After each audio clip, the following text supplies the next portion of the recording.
এটা আমাদের দীর্ঘদিনের প্রত্যাশা ছিল। ঠাকুরগাঁও উন্নয়নের জন্য বিমানবন্দরটি অপরিহার্য, কারণ ব্যবসার ক্ষেত্রে হোক, চিকিৎসার ক্ষেত্রে হোক, বা শিল্পের যে রপ্তানিজাত প্রক্রিয়াজাতকরণের ক্ষেত্রে হোক, সবগুলোর জন্যই বিমানবন্দরটা প্রযোজ্য। আমি এখন অবস্থান করছি ঠাকুরগাঁও বিমান ঘাঁটিতে।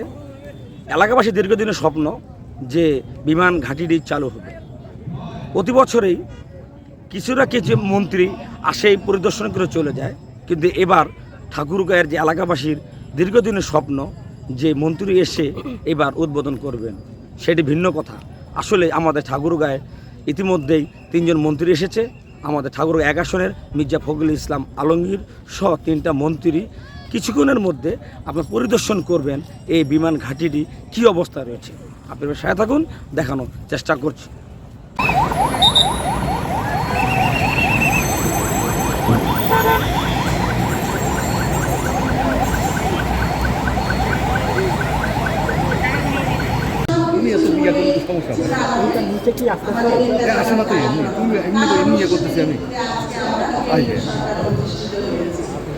সেই আমাদের নেতা, আমাদের জনাব তারেক রহমান এসে আপনাদের কাছে কমিটমেন্ট দিয়েছেন যে এয়ারপোর্ট করবে, সেখানে তো কোনো প্রশ্নই আসবে না। আমরা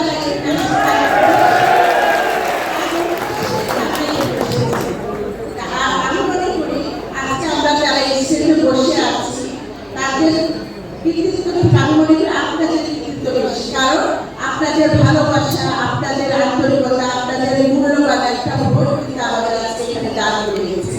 সব কিছু আপনারা এলাকার তৃণমূলের যারা আছেন তারা সমস্ত এলাকাবাসী কিন্তু আমাদের এই স্টেজে কথা বলার সুযোগ করে দিয়েছে। তাই আমাদের প্রথম কাজ হবে যে কমিটমেন্টগুলো আমরা আপনাদের জন্য করব সেটা পূরণ করা। এটা আপনারা দেখেছেন বিগত 2 মাসের কাছাকাছি আমাদের এই সরকার, বর্তমান সরকারের বয়স চলছে। এর মধ্যে আপনারা দেখেছেন মাননীয় প্রধানমন্ত্রী কিভাবে অনেক বড় বিমানবন্দর দরকার, কিন্তু বিমানবন্দর দরকার। এই বিমানবন্দরটা আমরা দেখলাম এখান থেকে ঘুরে আমাদের মাননীয় প্রধানমন্ত্রী বলবেন, যেহেতু মাননীয় প্রধানমন্ত্রী জনাব তারেক রহমানের প্রতিশ্রুতি ঠাকুরগাঁয়ে দিয়েছেন, আমরা সেটা বাস্তবায়ন করবো না, এটা হতে পারে না। অতএব আপনাদের চাহিদা অনুযায়ী ইনশাআল্লাহ আমরা এই বিমানবন্দর করার জন্য যা যা আমরা এই বিমানবন্দর আমাদের মহাসচিব মির্জা ফখরুল ইসলাম আলমগীর সাহেব আমাদেরকে নির্বাচনের সময় কথা দিয়েছিলেন, সরকার যদি গঠন করতে পারেন তাহলে ওনারা চেষ্টা করবেন আমাদের এই বিমানবন্দরকে আবার নতুন করে সচল করার জন্য।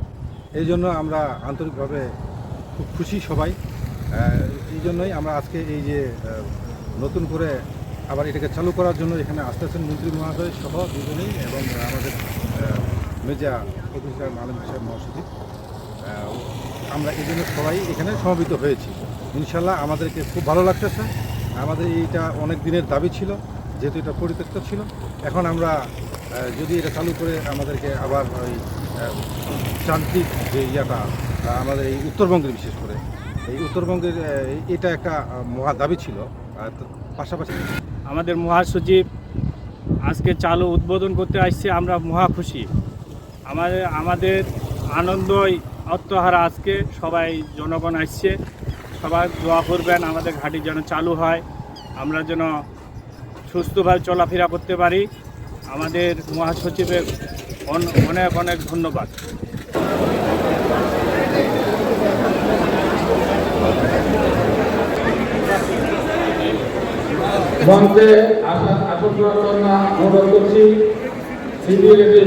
এই জন্য আমরা ঠাকুরগাঁওবাসী খুব আনন্দিত। এটা আমাদের দীর্ঘদিনের প্রত্যাশা ছিল।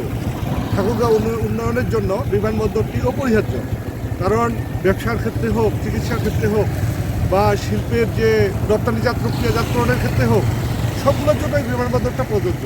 এটা এমন একটা জায়গায় অবস্থিত, এটা দিনাজপুর, পঞ্চগড়, ঠাকুরগাঁও এবং নীলফামারী সব ধরনের লোকজন এখানে সুযোগ সুবিধা দিতে পারবে।